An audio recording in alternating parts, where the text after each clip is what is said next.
আলাইকুম, সবাই কেমন আছেন? আমাদের রহমতের 10 দিন চলে যাচ্ছে, প্রায় শেষ। রহমতের 10 দিন, আবার মাগফিরাতের 10 দিন চলে আসবে। আমরা এই রহমতের 10 দিন কি করতে পারলাম আর কি পারলাম না একটু ভেবে দেখি। তাই সামনে মাগফিরাতের 10 দিন আসতেছে, আমরা মাফ চাওয়ার জন্য সবাই প্রস্তুত থাকবো।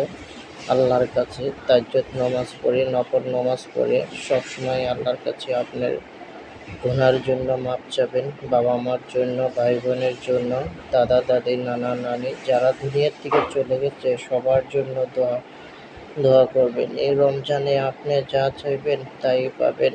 আপনি তো নিজে দেখবেন না কি পাচ্ছেন, আপনি আখিরাতের চিন্তা করুন। ওদিনই আপনি বুঝতে পারবেন আপনি দুনিয়াতে কি করে গেছেন আর কি পাচ্ছেন।